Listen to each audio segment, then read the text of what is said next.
Alright, seems like we're all good. What up, everybody? Welcome back to the Streamcast. How's everybody doing tonight? So, yeah, we're back, and yeah, as you probably saw on Twitter or X, whichever the way you want to call it, yeah, I pretty much, with the release of, well, first of all, with everything that had been going down over the course of the last few days, with everybody finally starting to have their eyes awakened as to what kind of a D-tier job NRS has done in terms of developing this game, it goes without saying that the masses within the NRS community have basically showcased with the release of Khameleon today that they are a very easy bunch to manipulate. I mean, all of this coming to a head to the point to where a lot of the prominent players of the NRS community were finally starting to have their eyes open to the fact that developing or relying on NRS to develop a game that was worth a damn and that was actually going to be, you know, worth really investing time, effort, money, blood, sweat, tears, all that good stuff, yada, yada, yada. And in the span of just a few hours, NRS had a one little card, just one little way to get everybody to essentially go right back to square one, in the sense that, you know, all is forgiven. It's something that they've done for years and years and years and years and years now, in the sense of not just NRS but the community. Something that everybody's done for years. They'll have their eyes open as to how bad of a product that they're dealing with is, and then next thing you know, NRS drops them a little piece of candy that gets them to completely and utterly forget about the mounds of absolute crap they've had to shovel down their mouths and find a way to like for the better part of the last 4 months. What I'm talking about is, of course, the desync issues, which from what I understand have not been fixed, even though the game's been updated, with, of course, the release of Khameleon. And also the fact that it has that there was community-wide Discord all throughout the social media verse over the course of the weekend and over the course of the first couple of days of this week so far. In that, of course, we had the freeze. Well, I don't even want to call it a freeze. I mean, it's just winter. Everywhere else it's just winter. I mean, here in Texas, I mean, it's gotten cold, don't get me wrong, but everywhere else, you know, it's frozen solid, or, you know, gotten mounds and mounds of snow, which wherever y'all are in the world right now, I hope y'all are staying nice, warm, toasty if you're caught up in this winter, or if you're, you know, of course, in the middle of summer, you know, wherever you are in the world, I hope you're nice and comfortable no matter what. But yeah. So it's basically just shown, as far as NRS's power and their pull over the community, that they've essentially got all the cards in their hands when it comes to just getting everyone to absolutely have a goldfish's memory as to what kind of a crappy fish bowl they're swimming in. And with the release of Khameleon, that's all now come full swing. Let me give you, and you know, of course, I use the term Stockholm Syndrome not only in the title of today's cast, but also on the social media verse, as a way of basically just summing it all up with the way everything has gone down, especially within the course of the last 24 hours. 24 hours ago, everybody's mood community-wide about the game was at an all-time low. And I say all-time, the game's only been out for a few months. And morale about the game and the community is at an absolute rock bottom situation. And when you look at the landscape of players that are voicing their opinions about this, not myself not included, I mean, you don't really need to go far to really see the point proven. All right, in fact, let me give you some ideas as to why that is. All right, so check this out.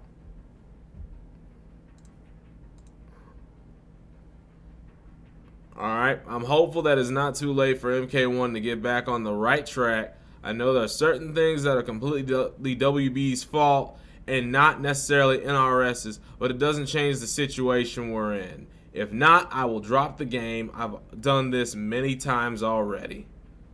I truly enjoy the game. I can't wait to go home and press more buttons with Omni-Man, but eventually that will wane, and then what?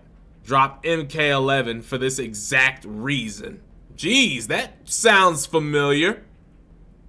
That sounds very familiar. Continuing on. The game is incredibly fun, but there is more that can be done. If they can keep maintaining this lack of communication and hell, even nerfing the gameplay itself, I am gone. Did this in MKX, Injustice 2, and MK11, LOL. I am getting too old to rage about my grievances with games today. And I don't know if it's in this post or whatever the case may be, but jeez, man, my boy Ghost X Samurai, oh boy, he went in. He went in on Fox. Yeah, in a big way. And I was like, damn, Ghost, I didn't know you had it in you. And that actually brings up a good point. In fact, I'm trying to see if I can find that post because Ghost brought up a point that I was going to go into on this cast. In fact, hold up.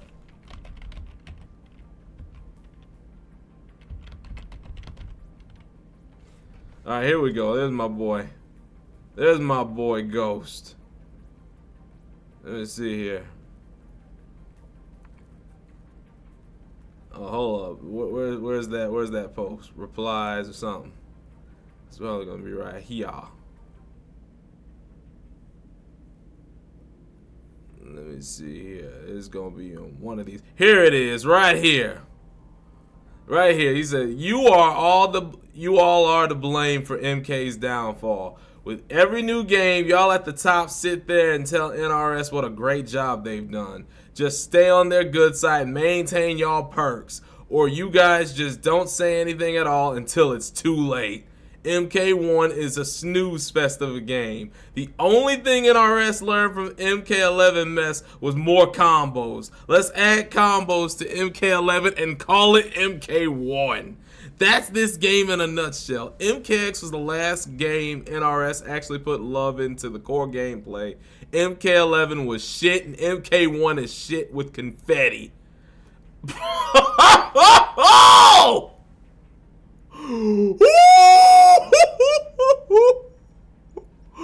My boy Ghost X Samurai!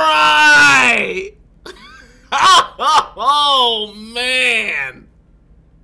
Oh, yeah, Fox responded to this, but at the same time, it was more of a 50 Cent, "What you saying F me for?" Like, bro. Oh, man, Ghost X Samurai, this is what you call scorched earth, bro. And, my boy Dab agreed with it, of course. Confessions agreed with it. And we're going to get to the subject of what Ghost was really hitting on. And, this was Sonic's response. And Sonic has been vocal to a certain extent. But, yeah, like I said, we're going to get to that. But, wow. I mean, whoo, boy. You see the reaction my boy got right here. Oh, I never heard this one. Talk that tea.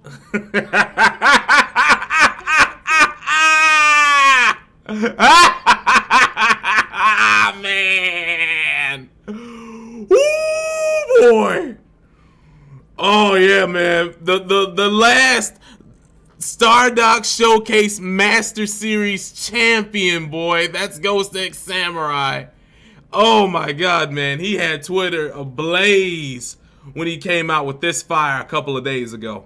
And it's not just Fox, too, you know, in terms of voicing out the most recent mood on the game. And then you had a couple of, it was a sad time to be a Mortal Kombat fan right now. Desyncs every 3 out of 5 ranked matches, laggy, unstable costs, no crossplay for 2 MKs in a row, missing game modes, constant silence from the devs, whack Pro Tour, etc. I just want to simply play my $140 game online without hassle. Like, bro, that should tell you everything you need to know. That should tell you everything you need to know, man. Like, bro, that's Rewind. That's Rewind, his point of view on it all. And the response is like, there you go. Now we go over to, now here we go. We've got right here, I was gonna get to this one a little bit later, but this is a response to Ghost Post right here from Dab, where he said, bro, it's spitting, love you, Sonic. Like I said before, it's up to you to get the record back on track. We need you, dog. Ed has his eyes on you. Like, everybody's very well aware of the fact that Sonic Fox has a lot of influence with NRS, and then, of course, they're big fans of Sonic's, and that in the great scheme of things, they do listen to the competitive community. Like I said, we're going to get more into the meat and potatoes of all that. But you see, so many different opinions on all this right here, starting with Killtron, his voice carry more weight than everyone else's. Professional, famous, and best NRS player of all time. Understanding of NRS games second to none. All these very important points that are going to come into play on what I'm going to say here next. But right down here, you say it's reality, to be honest. NRS eyes are on Sonic Foxes, the Ninja Killers, the Rewinds, the Tweeties, the Supers, the Maximilians. It's just the reality. Can't argue with it. You can't argue for it either, says Foxy. This is just delusional. You honestly think players that account for like a minuscule fraction of the total player base have any sort of pull when it comes to make your game XYZ? This has to be the dumbest shit I've read in a minute. If the entire competitive sphere for NRS never existed or just disappeared out of existence tomorrow, nothing would change for WB. Think about that, then reread what you said. Things could be better, but they aren't. Blaming a handful of what, 50 players makes no sense. Now, agreeing with the blaming, I'm agreeing with change can be made if their eyes are on the right people. Real change can be made if players like Fox, Dragon, You, Rewind, Tweety, Ninja Killer came together at some sort of accord and discussed changes. And Foxy comes forth and says, they've sold 3 million copies so far. That's 6 people you've mentioned, which equates to, once again, a minuscule percentage of the player base. Why would we have a significant voice at all? For the change you want, it has to be voiced by the majority, which are the casuals, not us.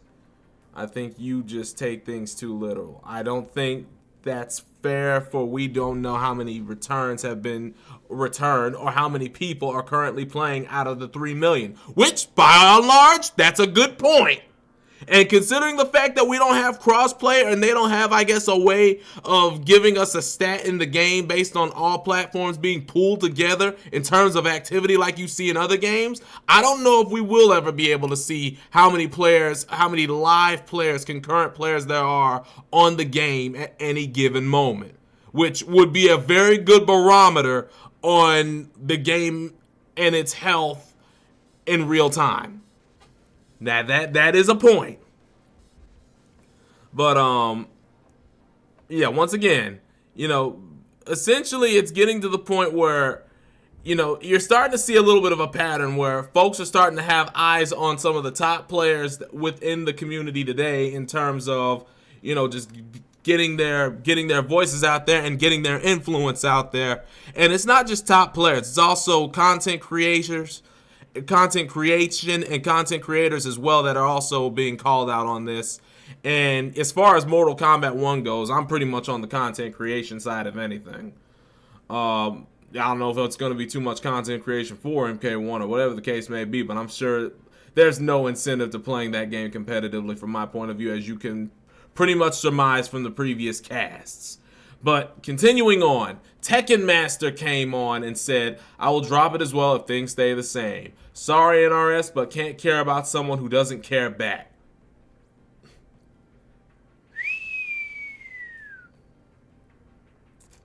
And Tekken Master has options outside of Mortal Kombat. I'm just going to let you know that right now. My boy can play some games. Alright? And then, obviously, you're going to have some folks that are so super supportive of NRS and of Mortal Kombat games and whatever the case may be, that reality is just not something that can be reasoned into into the foundation of their outlook on reality. All right. No matter how much you reason with folks, no matter how much logic you speak to them based on the facts and based on what everyone's saying, some folks just don't have what it takes to read the room on just exactly what's going on and just how everybody feels about what's going on. This is a very good example, all right? Now,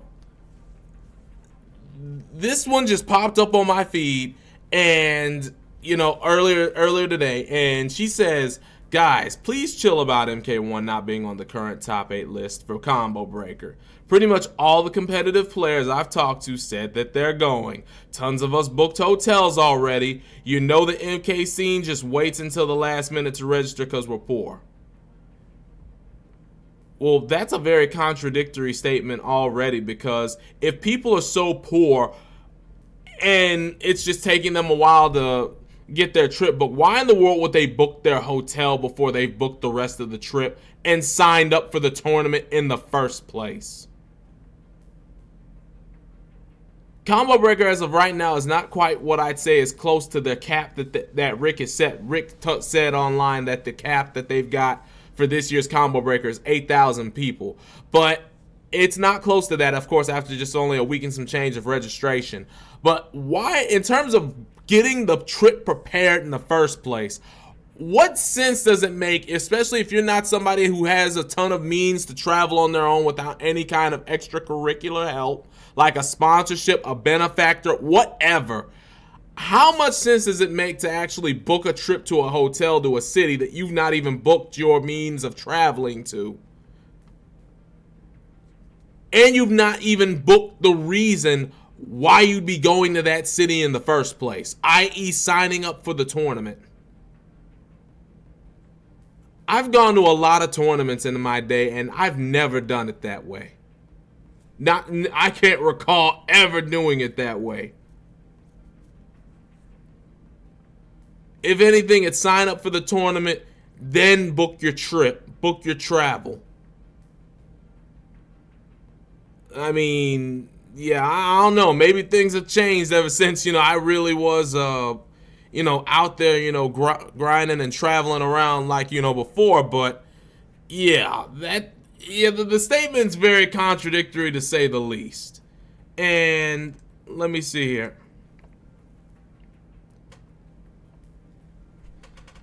And, of course, I was the only one to retweet this, or quote tweet it, and I basically came back and just had to go ahead and say there are games on that list. I mean, you saw most of what I'm saying right here in the previous cast when I shared Twitter last time, where I said that, obviously Tekken 8 hasn't even been released. Guilty Gear Xrd is running on ancient times, but of course has a beautiful life, because, it keeps people tied and anchored down to what legacy Guilty Gear really feels like.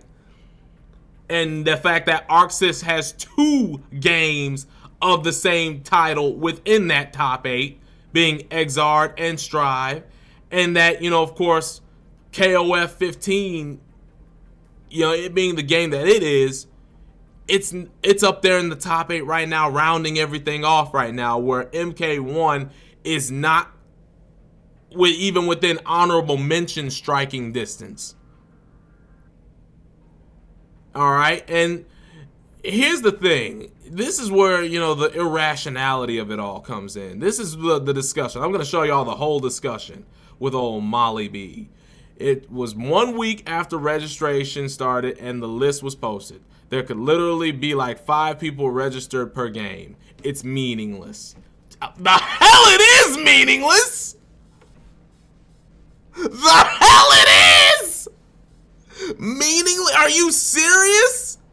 A game that dropped not even 4 months ago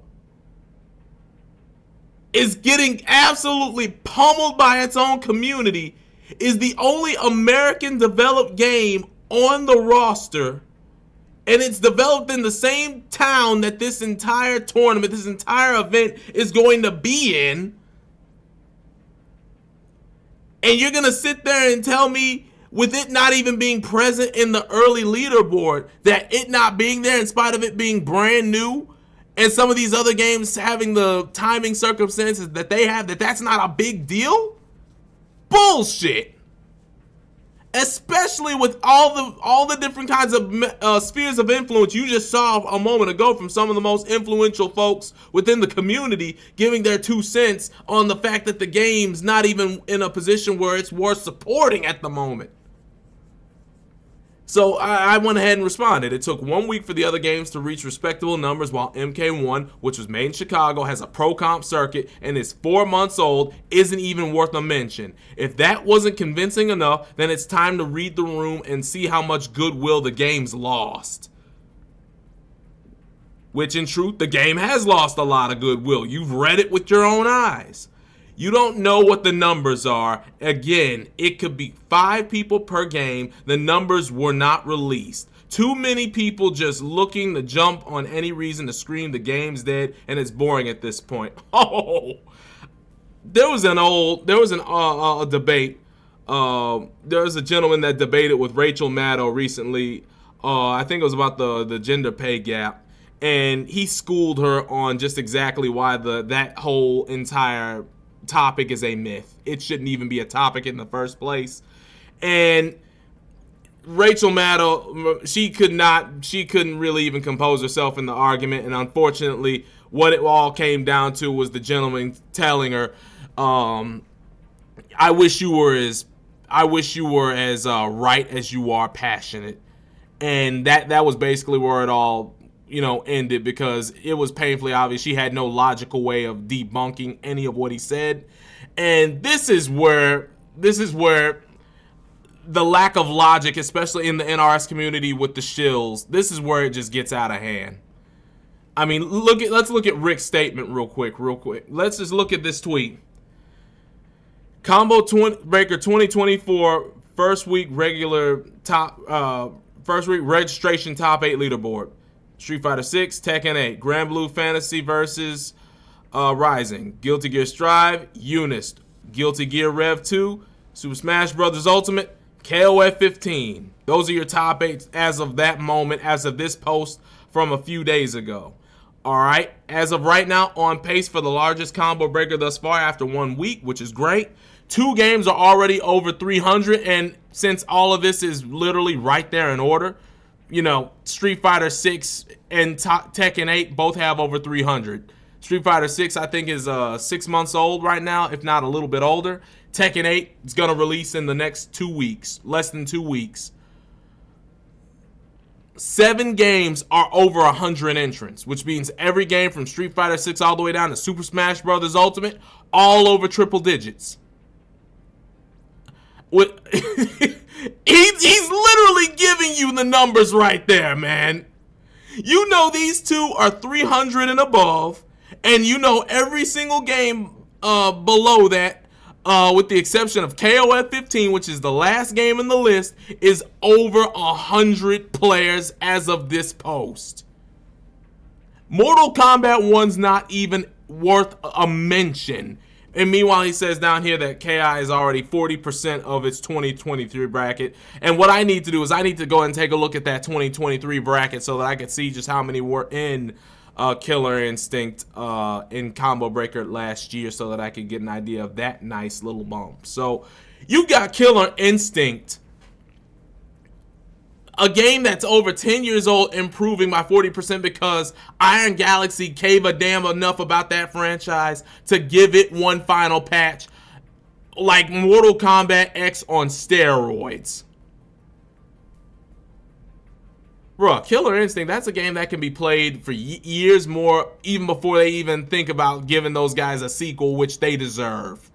The Killer Instinct community absolutely deserves a sequel to that game. Bar none. But let's go back. Yeah, I digress. Let's go back to the post, all right? So, I dropped the facts on her. Rick literally gives the numbers and the insinuations in the tweet. At the time of this tweet, the only game on the top 8, which once again didn't include MK1, that wasn't past triple digits was King of Fighters. That's it. It's easy to read between the lines on this, which it was. Didn't see the numbers. Completely glosses over the fact that she was proven wrong. She completely glosses over the fact that she was wrong. But not worried. ECT and UFA have had good turnout for MK1, and we're never going to have higher than Street Fighter 6 or Tekken 8. We'll obviously be way over 100 by May when people actually register. Again, tired of people overreacting for attention. She just destroyed her own argument and she didn't even know it. Well, like I said, in one way she destroyed it was the fact that she literally glossed over the fact that I destroyed how wrong she was with proving just exactly what she missed. Alright? But in the other sense, ECT, UFA had good turnout for MK1 and we're never going to be higher than Street Fighter 6 or Tekken 8. I mean, you literally just destroyed your argument while you're talking over people overreacting for attention. You're literally over here talking about us not being able to surpass Tekken 8 and Street Fighter 6. You've already resigned yourself to other games being better than your franchise, with one of those games not even being out on shelves just yet. And it had every opportunity to set the legwork and actually get to a point where it had a foundation to do just that. And there's also good reasons, but the fact that they didn't is the reason why, in spite of her trying to boost up NRS and shill Mortal Kombat 1 as hard as she is, that she knows full well why the game will never be as good as Tekken 8, or be as good as either Tekken 8 or Street Fighter 6 in the great scheme of things. She knows that instinctively that what we've got going on as far as development in this franchise, it's nowhere good enough to even be thought to be on the same tier as those two. But let's keep going, since I'm overreacting. No one is overreacting. They're just reading the tea leaves and LOL saying UFA and ECT's numbers were good. In the great scheme of things, they weren't. And that was another way she destroyed her own argument. That's obviously how I know she didn't do any of her research. UFA's numbers were terrible, both from a registration standpoint and from a streaming and viewership standpoint. ECT's numbers were terrible from a registration standpoint and a viewership standpoint. When Mortal Kombat 11 first released and it was going knee deep into its first major, all right, it had over 1,000 people in that tournament. All right, it followed all that up, of course, with 1,000 players at EVO. In fact, that EVO in 2019 is still the most attended EVO for Mortal Kombat in competitive Mortal Kombat history, if I'm not mistaken. All right. Meanwhile, Mortal Kombat, and I don't have to go into Mortal Kombat X's numbers. I think a lot of folks know Mortal Kombat X's numbers when it released. And when it came to Mortal Kombat 9's numbers when it released, you know, that was what set the foundation for everything. But all of that being compared to Mortal Kombat 1's numbers, Mortal Kombat 1's numbers with ECT being the first major tournament right after release, not even hitting 300 people, that's a decline. That's a sign of how much the community and how bad the product was in general on launch, in spite of how many people pushing sunshine up your tailpipe on what they thought the game was at the time. People proclaiming at that time that it was the greatest game out there. But let's keep going. Let's keep going with this post. Reading and saying the numbers were good. Neither was past 300 when the game was brand new. And according to my buddy RZA, who was in the chat last time, and dropped the knowledge last time on where Europe was, and most notably France was, with the game right now. He said France can't even fill a 16-person bracket over in Paris, of all places. Let that sink in. Over there in the on the hotbed of where international play in Europe is at some of its strongest, in France, they can't even get a full bracket in a local. And I make that clear right here when I say the game is floundering. And she comes out and says, sure, bro, you've hated from the beginning. Again, attention-seeking behavior. And I'm just saying, because stating the facts is hating and attention-seeking behavior. The reaction from the community as a whole speaks for itself. I gave the game a fair chance, as did many others, but ever since MK11, it's obvious that the product's quality has been terrible. Grow up. Stop shilling for the developers who've made it very clear that they don't give a shit about you, your feedback, whatever. Grow that French toast up and wake up. And she says, grow up, says the guy who picks fights with Foxy over how bad his top tier characters every month. Once again, showcasing her lack of research, her lack of acumen, and her lack of awareness. I mean, in no way that I been picking fights with Foxy every other month over anything. I checked out from this game months ago. If anything, Foxy was the one who thought of me when he got top 8 over there in UFA in a tournament that he couldn't even take Katana totally to the distance without switching. But I've already said my piece on that junk. But at the end of the day, there she is deflecting from the point entirely. We weren't even talking about anything on this. She deflects entirely to misinformation. And and when you get somebody saying, okay, guy, you got them beat. Just to let you know. At this point, I knew she was beat. Like, you've lost the debate when you can't even stay on topic anymore because your whole point was disproven from the beginning. By the way, nice job glossing over the fact that you were wrong about the numbers being posted. Going back to the original point, one of the original points earlier in the thread regarding the numbers of the game and how they reflect keeping the game healthy. The game sucks and its dwindling numbers prove it. And obviously, the resignation from it all. Yeah, hold the L. Hold the L on all of it. Like, holy crap. And then to further go ahead and add insult to injury, to the sense that these guys gave everybody Khameleon today, they didn't fix the issues. The issues that were being talked about from the beginning are still an issue. I mean, look at this. We're aware that these thing issues are still affecting Combat League and are working on a fix. We apologize for the inconvenience and thank you for your patience. People have been waiting for a fix for months.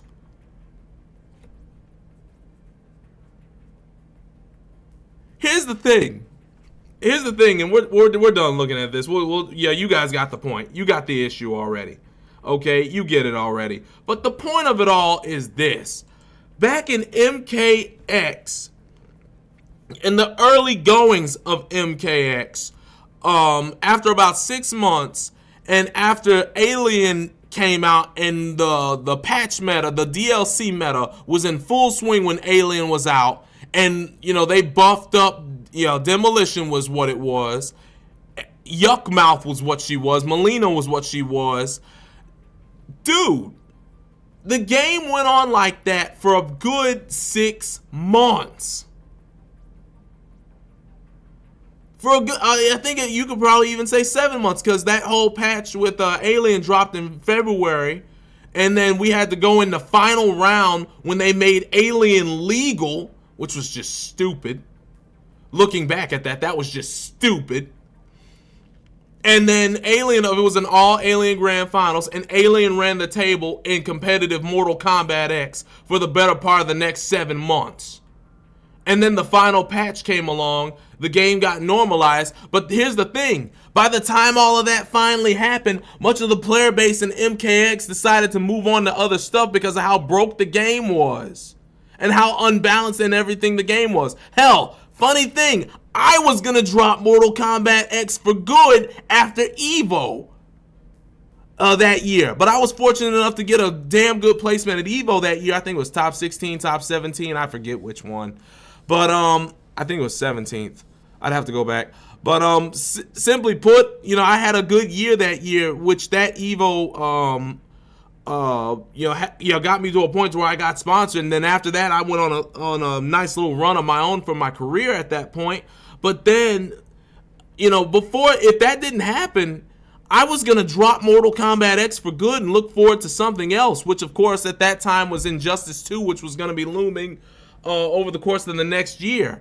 However, they came out with this final patch, which of course set the course for, you know, my new opinion, my new lease on life on Mortal Kombat X, which remains to this day.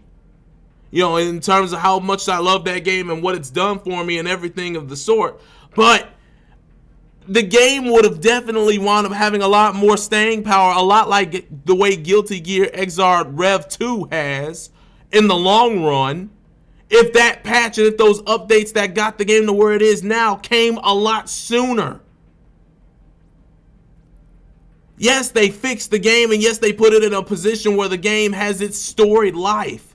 But the thing is, we wanted them to evolve past that point of no communication, that point of us not getting the fixes that the game needed in order for it to be sustainable and its player base to be sustainable. We wanted them to evolve past all that way back then, 7-8 years ago. They've not evolved past that. It's only gotten worse. And with Mortal Kombat 1, we were talking about these issues way back in the early goings of the fall, when the game was still fresh and when the player base was still healthy enough to where you could think that, okay, you can build off this, fix the issues, deal with all the problems the game's got, and actually give us a product where it doesn't seem like it was, okay, we're going to release crap now, we're going to try and polish it up later, and then hope that, you know, the shiny turd winds up being, you know, the nice seller that it should have been at the start. No. Everybody wanted a finished product that they paid, as was said in one of the Twitter posts, close to 140 bones for. We shouldn't be shilling out that kind of money to start things out in a game's life if it's not a finalized, finished product, a polished product, if you will. And this is where the failure of the players that just so happen to be considered top players, a lot like Sonic Fox, Foxy, Tekken Master, all of them. And here's the thing.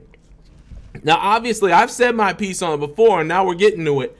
But in the sense of the competitive community and what Foxy said a moment ago about the competitive community being a small percentage of the NRS demographic as a whole, that is true. That rings true for every fighting game, and it also rings true for any esport competitive game that just so happens to be mainstream, all right? The competitive community is always going to be a very minuscule portion of the game's community as a whole if you lump in the casual base. All right, that's nothing new. But here's the problem with the fact that you go along with the apathetic thoughts that your voice as a competitor, especially if you're a top tier competitor in your game, here's where you err in thinking that your voice does not matter. Okay, so obviously, we know Mortal Kombat 1 has sold 3 million copies. I'm going to use this as a case study. All right, in those 3 million players that have picked up a copy of MK1, all right, you know, I'm going to use a different game. I'm going to use Mortal Kombat X. I'm going to use that as a much better example. I'm going to use that as a much better example. MKX up until MK11 sales wise came along. Yeah, I believe it sold, I think, 10 million copies. I need to go back and fact check those numbers a bit. All right, anybody that's got the numbers of the exact numbers of copies that MKX has sold, go right ahead. But let's just go ahead and use Mortal Kombat 1's copies sold as of right now as a placeholder. All right, so say if in MKX you sold 3 million copies. Okay, say you sold 3 million copies. Now, MKX's last year at Evo, you had just shy of 900 players in that tournament. You had, I think, 890 players in that tournament, give or take. Okay? And that's a very small percentage of players that had the capability to travel or even make a name for this or do anything at Evo in general. And you already know that of those 890 players, obviously only, 32 make top 32, and then 8 make top 8 at Evo. That's a even smaller percentage of players that are really, really, really in tune with how the game works. Okay? Now think about something for a moment. Think about it just from a holistic standpoint. You got 3 million players playing MKX. All right, and then you got to go whittle that down to the top 32 players who made their, out of the 890 players that made their way to Evo, top 32 players, top 32, you're talking about a percentage of a percent of that number, okay? All right, so think about that for a moment. You go from that to the top 8. Once again, we're percentage of a percentage of a percentage of a percentage, okay? Take you get Sonic Fox, who I believe won Evo twice in a row in MKX. For MKX, from that standpoint, whose opinion on how the game works would you actually take seriously? The 2.9 the 2,999,000 people who didn't compete at Evo that are of the casual level, or that you have a majority of that number of players that are just button mashers, don't know what in the holy French toast they're doing? Or are you going to take the opinions of the guys that not only traveled and invested in your game, and then, of course, they know enough about your game to where they actually believe they've got what it takes to win a cash prize that attracts the best of the best of the best, and they go through that kind of a grind every single time they travel to new tournaments and actually place well enough in those tournaments to be considered some of the best of that single percentage of players that play your product? Whose opinion are you taking in order to help fine-tune your product to be the best that it can possibly be? I mean, I'm not taking the button masher's opinion on it,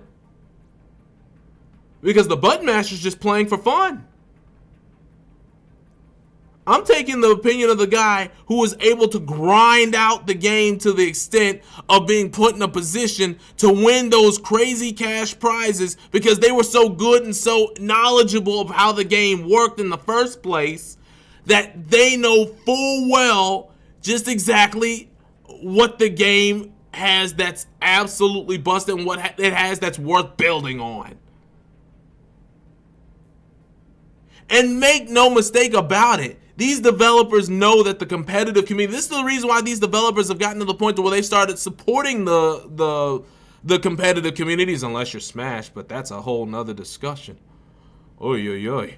But in terms of your traditional fighting games, like what you've got with Namco Bandai supporting Tekken, and then you got Capcom obviously supporting Street Fighter, and then obviously you've got NRS with Mortal Kombat.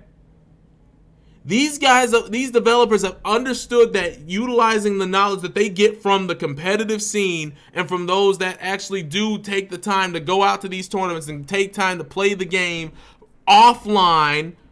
Remember, offline is the way the game is meant to be played in the first place.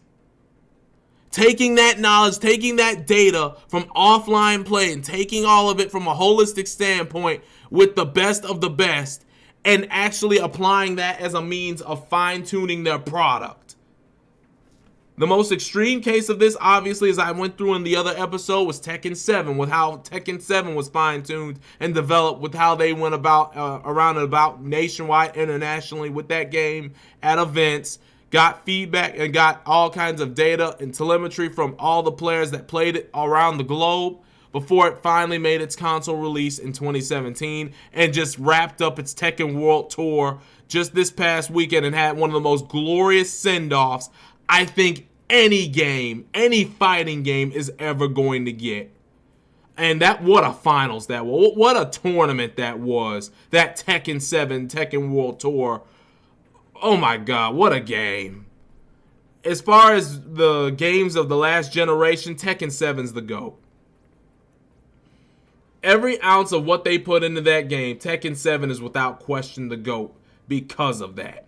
Because of the effort that they put in, that Namco Bandai, that Katsuhiro Harada, who fought his tail off in order to get Tekken 7 developed in the first place after the disastrous results of Tekken Tag 2. That's why I say, that's why I said at the end of the last episode, if NRS are, wasn't the development, if the current arrangements right now between NRS and WB weren't what they were, and that this game, and if you were to strip off the Mortal Kombat logo, and if you were to put it in another game, another franchise, so to speak, from a competitive standpoint, all right, in terms of how the game worked, if you put the kind of quality of gameplay that existed in MK11 on something else, it would have flopped. It would have flopped. Horrendously. With all the issues that are still prevalent in MK11 to this day, if it didn't have the Mortal Kombat branding on it, and if it was like, say, an indie game, for example, I can tell you right now it would have flopped. Take it from somebody who's a giant fan of another indie game that is somewhat akin to what MK11 was. But, yeah, I'm not going to get into that, all right? If it wasn't for the fact that MK11 has the MK Dragon on it, yeah, there's no way it would have sold as well as it did. And if it was something that was put under the Namco label or the Capcom label, it would have absolutely driven the company into a financial corner where they would have had to do what Katsuhiro Harada had to do in order to fight to have the game made that was going to succeed it and that was going to bring the name of that franchise back to prominence where it belonged. There is none of that within the development process of Mortal Kombat. There's not. Within the annals of Mortal Kombat's development, you've got a team that just does not want to communicate with its fan base. You got absolute discord within the community itself between, of course, top players trying to explain themselves to everybody else on just why, they don't think their say is worth much, as you just saw a few moments ago. And then you've got the guys, as you also saw a few moments ago, that refuse to criticize NRS and refuse to criticize the developer because, they just can't see any wrong with the folks that have been failing them from the very beginning. The errors that NRS are making, if they made these errors during the course of MK9's lifetime, I mean, it would have been understandable, but at the same time, back then, NRS actually was listening to a much greater degree to where, well, obviously we had those patches. I don't know if anybody is as old as I am in the chat that remembers that era, but if you remember like the first 6 months of the game's lifetime, it was getting patched nearly every other week, it seems. Yeah, we had constant updates to that game because of how well they listened to the community, and they did listen to it a little too much, but at the same time, we thought one final patch was going to come along that would have really hammered a lot of the quality of life into the game, that would have left it in a very good place. But unfortunately, that patch never came, in spite of a lot of speculation that it would. But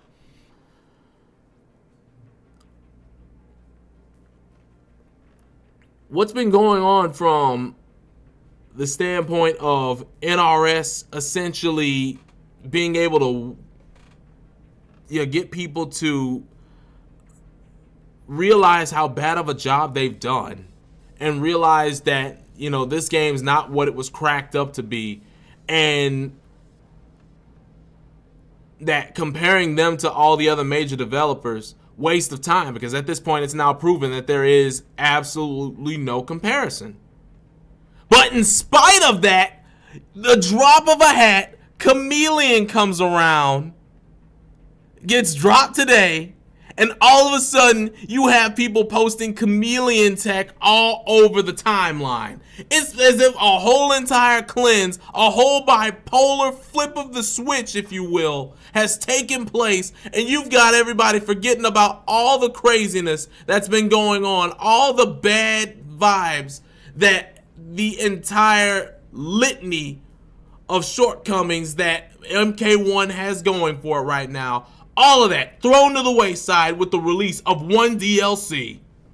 One DLC cameo was all it took for people to all of a sudden throw that away, and you would have thought all of the revelations people were having about the state of the development of this game never happened.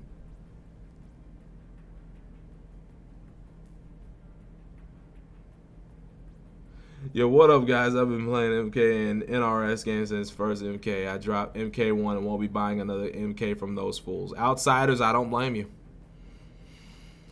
At this point, I don't blame you. I don't blame you. And they've only done it to themselves. I mean, folks can sit over there and say that they're waiting for all these cameos. They're waiting for all the DLC characters to be added to the main portion of the roster. They can say all of this nonsense, but in the great scheme of things, the damage in a lot of ways has already been done. These issues that the game is still suffering, they should have been fixed in the first couple of weeks of the release of the game. Desync issues should not be something that this game is dealing with right now. And if it's because of what some folks have been speculating, that NRS couldn't renew the GGPO license because WB said that they didn't want to keep spending the $100,000 a year, for that license. If that is the reason why there's a fall off in this game, now I'm not gonna believe that until somebody really corroborates that with a very significant story that has some significant points of reference on it. But yeah, if that's really something that actually speaks about the volume, speaks about the quality of the state of the game's online stability on the servers, I mean, that would be very unfortunate. That would be very unfortunate. Like I said before, that brings those games the game right back to what it was during the Injustice 1, MK9, and early MKX days of online. And for old guys like me within the community, we remember how bad them days were. You new kids don't even know. We were struggling in them days. Offline, it was offline or bust. I mean, it was literally a different game online compared to online. It's still a different game. Don't get me wrong. Online will never get to the point where it totally replaces offline in terms of competitive significance and how the game really should play from a holistic standpoint. But truth be told, some folks are really are going to have to just learn some more of this the hard way, because I can tell a lot of these younger guys within the community, they just don't know, and they're about to find out sooner than later. What up, High Tech? How you doing, bro? Remember how quickly they fixed the invasions glitch? A month later, rank still crashing. Bro, nothing makes sense about how NRS and WB do things anymore. As I stated in the last episode, the only thing that ain't crashed or that hasn't been busted or in any kind of disrepair to where it's needed any kind of fix, update, patch, whatever, is the store. The e-commerce link is the only thing that they've released that wasn't half-assed from get-go. Because of course, how else are they going to be able to charge you all that money for all that gear that, honestly, they shouldn't be charging anywhere close to those prices, considering the fact that the game was anywhere from 60 to 140 bones on release. Like, if it was free to play, that's another thing. This game in general, if we're being honest, should have been free to play. I mean, with the way the game released in the state that it released in, you may as well sell me a car that doesn't have a radiator, doesn't have lug nuts on all the wheels, doesn't have seat belts already attached inside for all the seats, doesn't even have all the upholstery. In fact, as far as seats go, I only get the passenger seat and the driver's seat. I don't get the back seats. I get those in another update in the future. A car that doesn't even have motor oil inside of the block. I'm just paying for a car-shaped hunk of metal, man. That's what I'm paying for. Imagine if you bought a cheeseburger from McDonald's that didn't have any cheese, had half the patties, and when I say half the patties, you're talking about half circles, half patties. That's what I mean. You have buns that have been hollowed out. You got no condiments.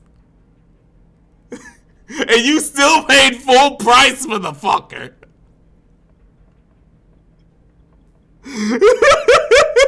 It's amazing. Oh, it's amazing, man. Oh, man.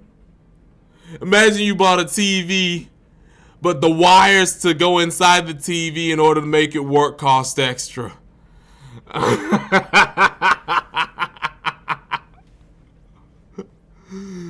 Oh my God. Imagine you bought lemonade, all you got was a glass of water. No ice, no lemon, no sugar, no nothing.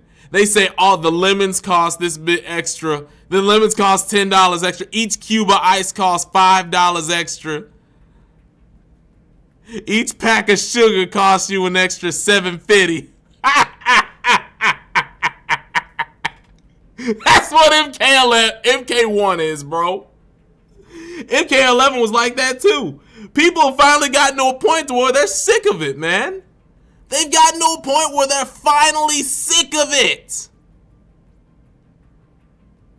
NRS has now got themselves a reputation for delivering a half-assed product.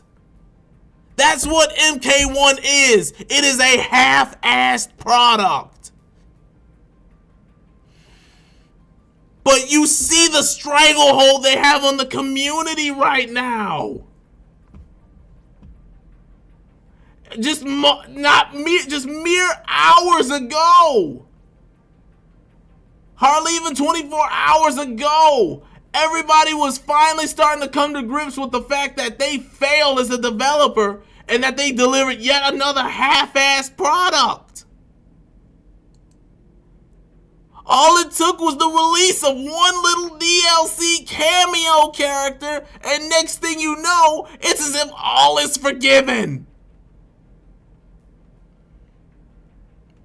I'm looking at the numbers right now. Mortal Kombat 1 has 2.3k viewers right now. Street Fighter 6 has 9.8k. Grand Blue Fantasy Versus has 1.1. And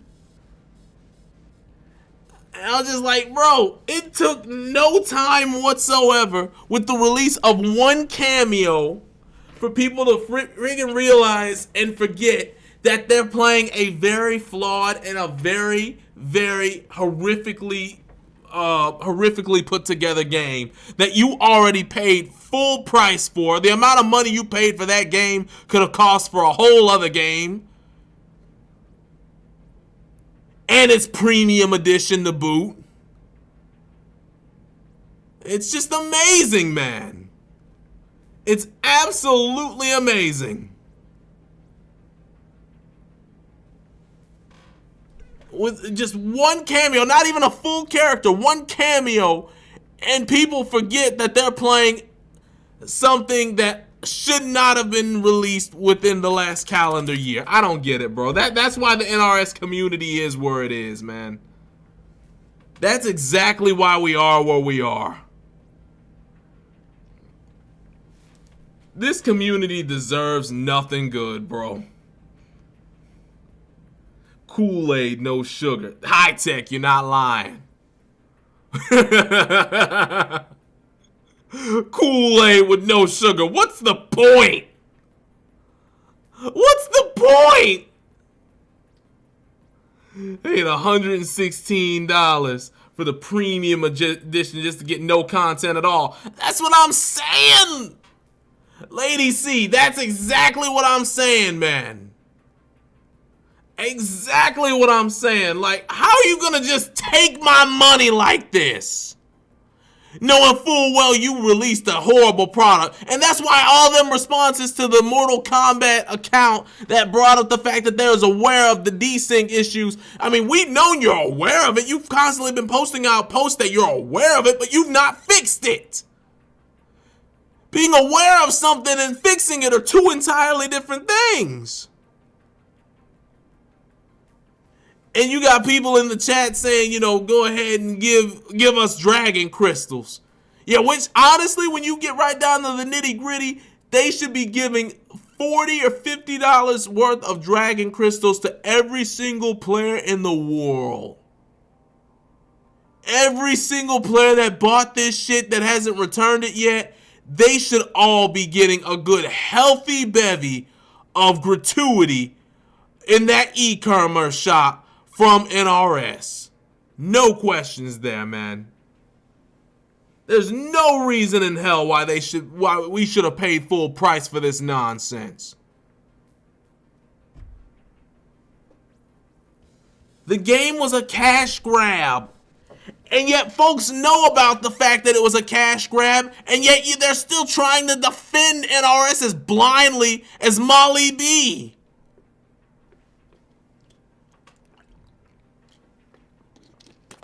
Unbelievable.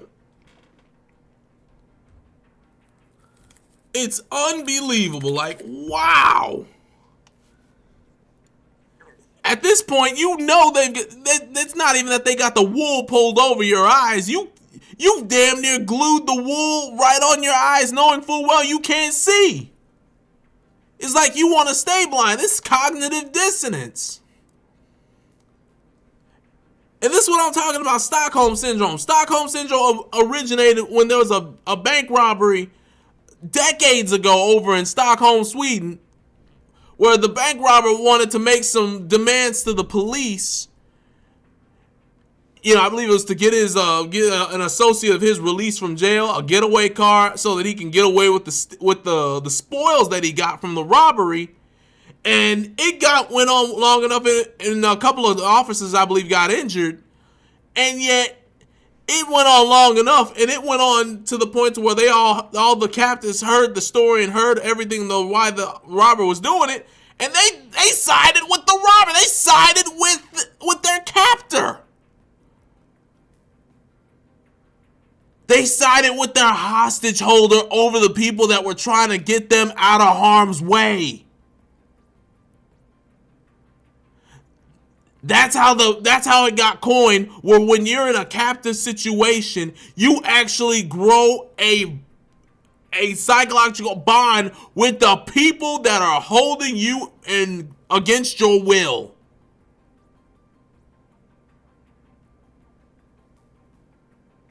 Now, in this particular case, as far as the development of a game is concerned, it's a figure of speech, obviously. But at the same time, the figure of speech, the meaning of the word and the meaning of the phrase and how it correlates to the situation we're in, you're literally seeing it unfold with your very eyes. All these 2.2 thousand people that are watching, viewing, supporting, competing in, whatever, in Mortal Kombat 1 right now, they know they're playing a very, very, very flawed product that has been released with the knowledge that it was a very, very flawed product, and it was succeeding yet another horrendously flawed product upon which that there was no community engagement that was really worth talking about in the later stages of that game's life, besides that they were done dealing with it, and that being MK11.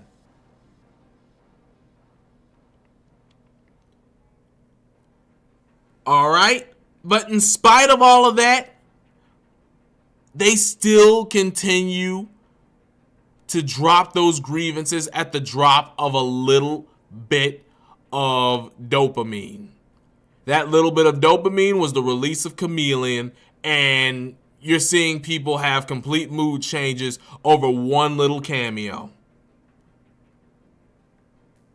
They still can't play the game online because the desync issues are still there.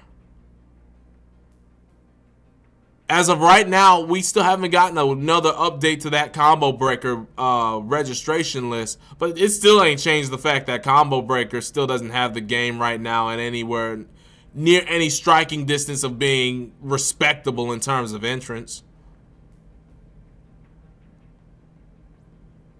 Hell, at this point, it's become very clear that it's not even worth traveling for the game, even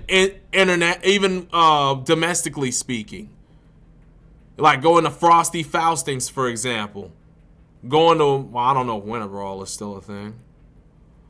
I'd have to look into that. That's how you know I've been away from the tournament scene for a minute, aside from Combo Breaker and all that good stuff. I've got all the old tournaments, of course, still locked in my head because this is the normal time of the year where you would be thinking about even going to those kinds of tournaments. Frosty Faustings, Winter Brawl, and then, of course, it's been gone for years. But I still think about Final Round, and that's for sentimental reasons, because of it being the first tournament I ever went to, being one of the biggest pop-off tournaments I've ever had when I got top 8 there in 2017. I still miss that, although I don't miss the way that tournament was run. I really don't. But, yeah, I digress. The game is still in a hole right now. A bad one. Competitively speaking, casually speaking, and obviously as far as accessories, you still don't have crossplay. And if you had crossplay and they had stats on how many players were still playing this game right now, I mean, that would probably be a real laugh out loud moment, because I'm willing to bet you anything, most of the people, the 3 million people that bought this game as of this moment, considering just all of the kinds of nonsense that's wrong with it, you'd be crazy at this point not to be taking advice and not to be taking the word of the prominent members of your competitive community. Because considering the reputation of Mortal Kombat as we know it, if I'm at one of the head honchos of the team, whether it be NRS, WB, whoever in the French toast pulling the strings, and I'm seeing the way that the reputation for Mortal Kombat is tanking in the mainstream,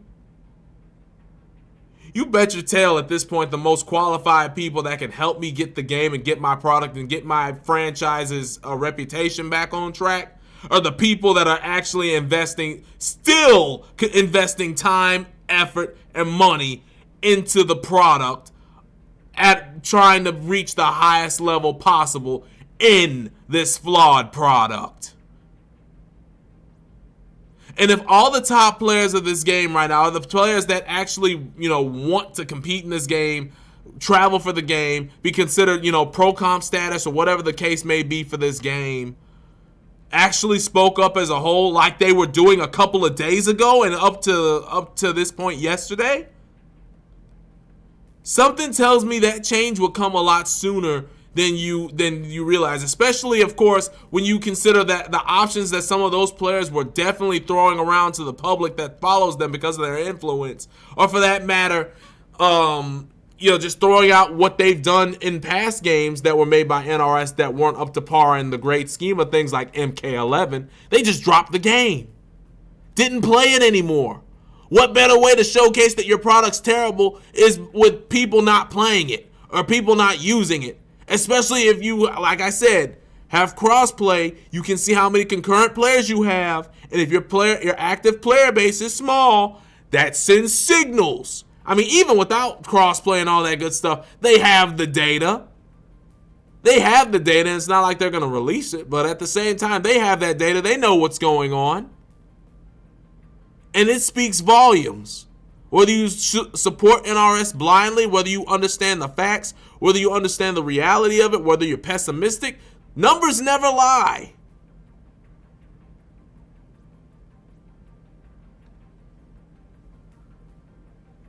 And at this point, considering the spike in activity, of course, of the game, because Khameleon's come out and everybody's now gone ahead and forgotten about all the kinds of things that they finally took it upon themselves to think about, throwing caution in the wind, whether it be, them running the risk of angering the devs, getting on the bad side, risking perks, or whatever the case may be, like it's been insinuated to a few different people.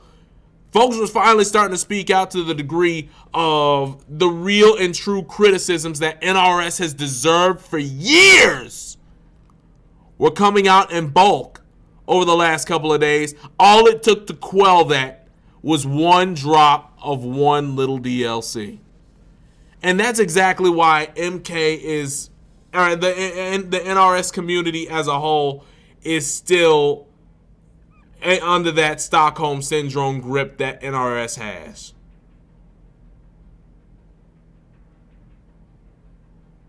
As far as people waking up and trying to get NRS to realize that they can't just keep putting out a mediocre product, and finally getting to a point to where they finally called them out publicly about it instead of just doing it in silence, with, of course, just dropping the game and just leaving it behind and just letting it be and all that good stuff. One DLC cameo and we're back to square one.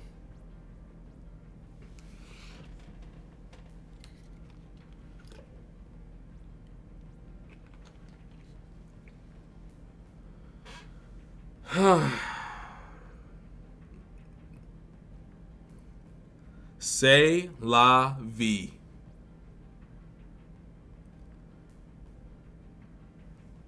Let's hope Tekken 8 is good, folks. I will be playing that one.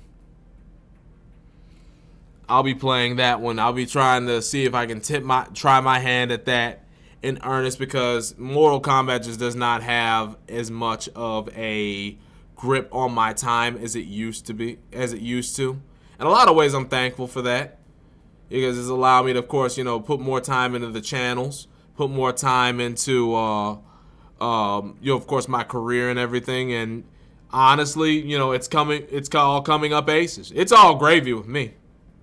I mean, it's all gravy, baby. I mean, I'm good with whatever happens out of all this. But at the end of the day, it sucks because the franchise means a lot to me.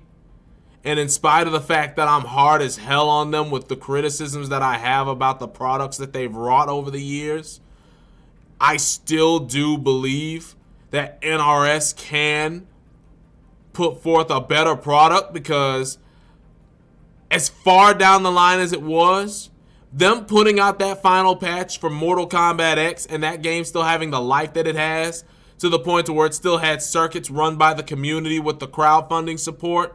Twitch Rivals picked it up. It was back on the Combo Breaker roster. Well, then again, Combo Breaker treats every game with respect, so. But at the same time, it was still treated with monstrous respect over in its backyard. people would still travel for it. People would not even want to travel for MK11 unless MKX was involved as well, which of course it was for a lot of different events.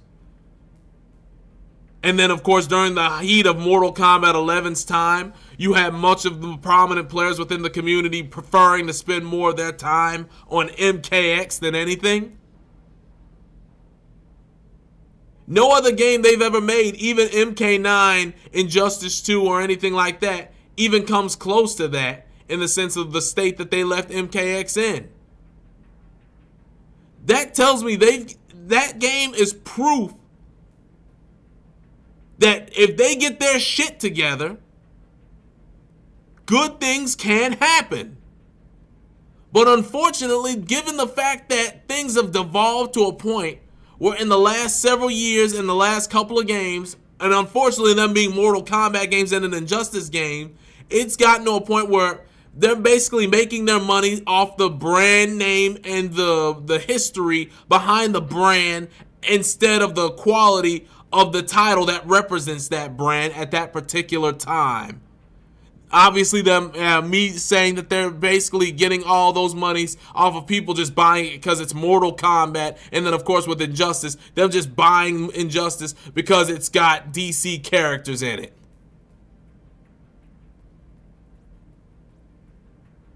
The products that they've wrought ever since the turn of that final patch of X have been terrible.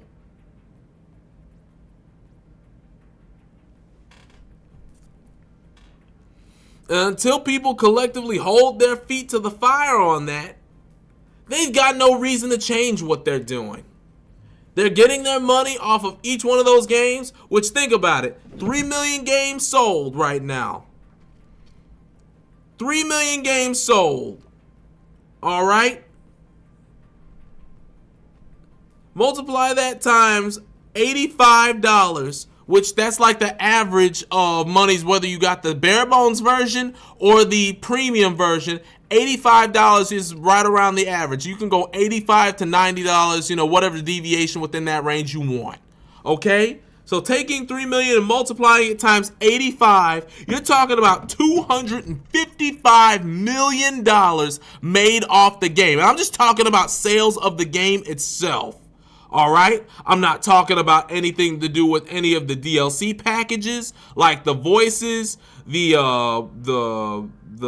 palettes, or anything to do with any extracurricular accessories from the shop, from the e-commerce shop.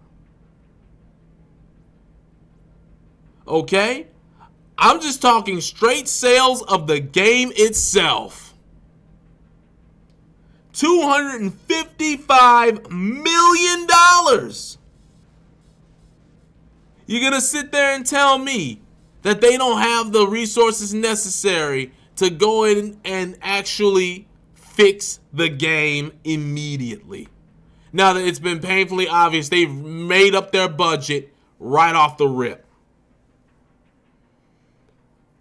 It would have been dope if they added the mini games from either Deception or Armageddon, aka good content, but they could be playable online. But no, boring ass Invasions mode. I could not agree more. I was done with Invasions after the first couple of days. I sat there thinking to myself, I might as well hire an intern or somebody to do the invasions for me if I'm going to get all this gear by way of just doing these crazy ass invasions. There was no point. There was no point to grinding that much. I mean, it just made no sense, man.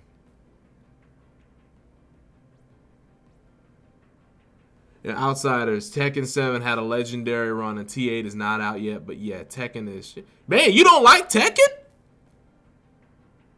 You don't like Tekken? You don't like, oh yeah, is the ish or is, ish? Tekken is ish or Tekken is the ish? For me, I think Tekken, I'm gonna just say it. Tekken's the shit, bro. Tekken's awesome, bro. Tekken is absolutely awesome. It's just a time commitment. You talk about a game that you need to treat as a 9 to 5. Oh, dude, if you want to get Tekken, I experienced this years ago when I was playing Tekken 7, especially when Leroy Smith came out. Because, you know, Bruce Irvin, Feng Wei, they're my boys. Only Feng Wei was in Tekken 7. I think they've killed off Bruce. I don't think they like Bruce no more. And they also brought Fakam which, interestingly enough, Fakam along with a couple other characters, apparently those are actually used assets from when they were developing Tekken Cross Street Fighter. But apparently, since, of course, Street Fighter Cross Tekken failed, and Tekken Cross Street Fighter was supposed to succeed it, well, they shelved Tekken Cross Street Fighter, and apparently the assets they were developing for that were what made their way into some of the newer characters, like Fakam, for example. That's crazy to think about. Oh yeah, Tekken. Oh yeah. If you go into Tekken thinking you're going to be absolutely awesome right off the rip, oh yeah, that's the quickest way to get humbled. I'm going to just let you know that right now.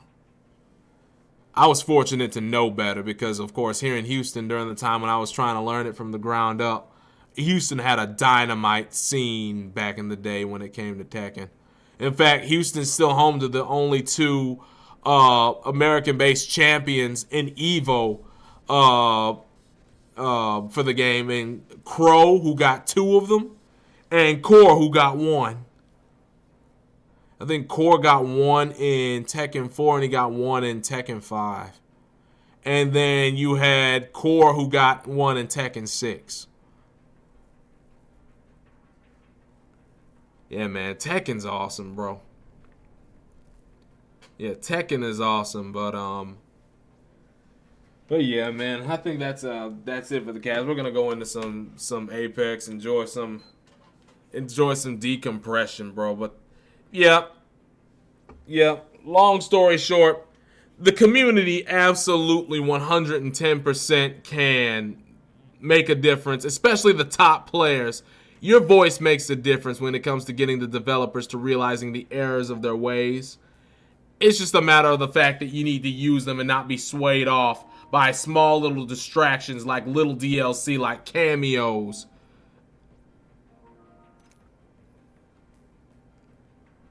When the community, especially the players that are more prominent in the scene nowadays, realize all that, that's when change can be made. And when all of that combined with people not playing the game and people not traveling for the game finally hits home, then you'll probably see some change. But first things first, folks have to realize they got to stop getting googly-eyed whenever a brand new DLC comes around.